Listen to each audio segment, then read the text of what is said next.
Hello. Ang tagal ko na yata hindi nakapagawa ng video vlog. Ngayon lang ulit. Ngayon ko lang ulit naisipan.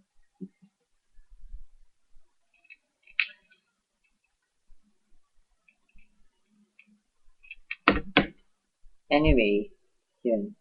Isipan ko lang ulit kasi sakit eh. Pinaasa niya lang ako.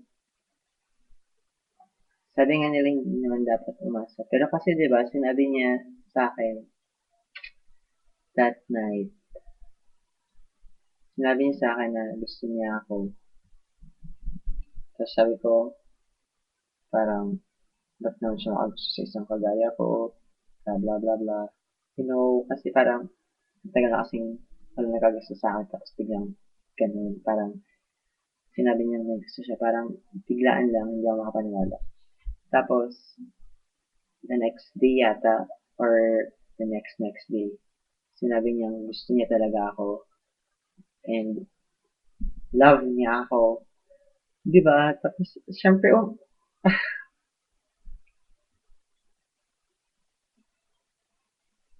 sino ba naman kasi hindi aasa nun, di ba?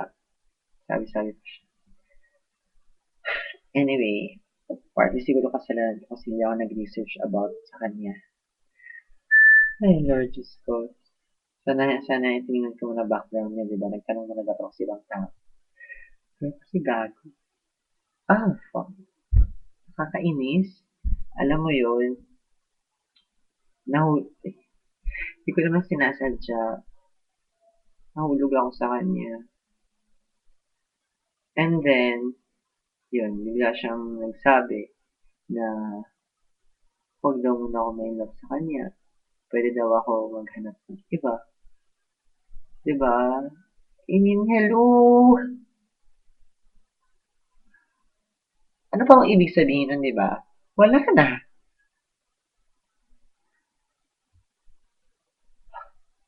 It's Monday, Thursday. Ayoko magsalita. Ayoko magsabi ng bad words. Pero, ah!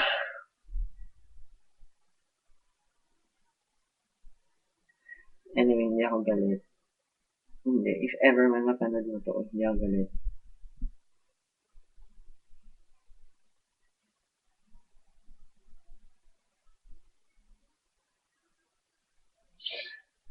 But, kasi, sakit.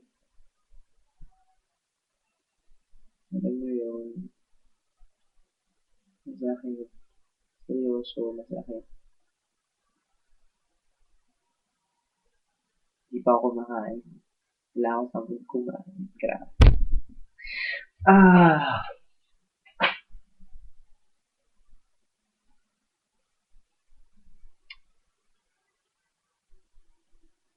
Kainis. Anyway, thank you.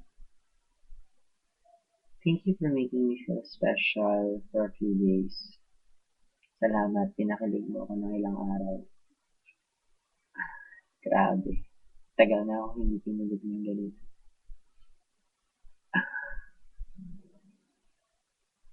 4 months ago?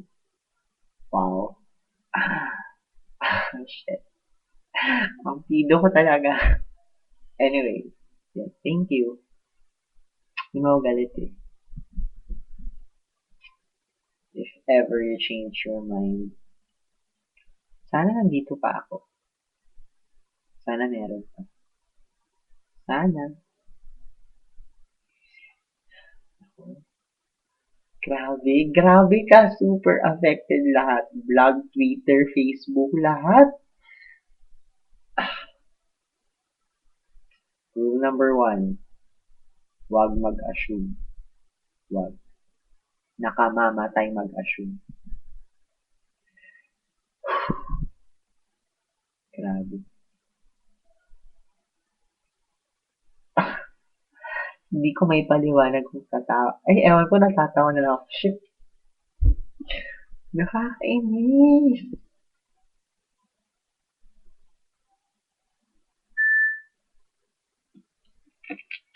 Yun.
Sinumbong lang kita kay Grace.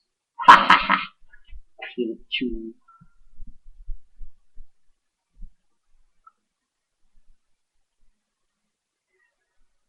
Nakaka-degrade pala, no? Pag may nag-reject sa'yo.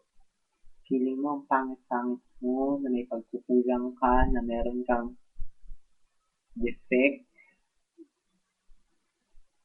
na ewan, hirap. Grabe impact mo sa akin. Shit! Grabe mo, nakapagbilang pa ako ulit. Alam mo bang nakagawa pa ako ng 3 tula dahil sa'yo?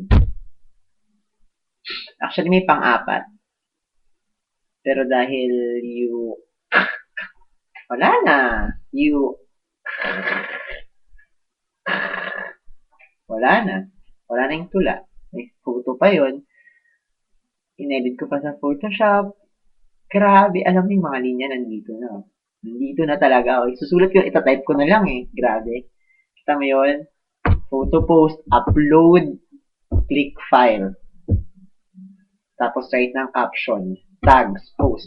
Yun na lang, oh, ready na lahat. Nandito na sa utak. Gagawin ko na lang. But you broke my heart. Wala na. 6 cents. Wala. Wala. Anyway, buti na lang mabilis ang recovery ko. Medyo okay na ako. Yan.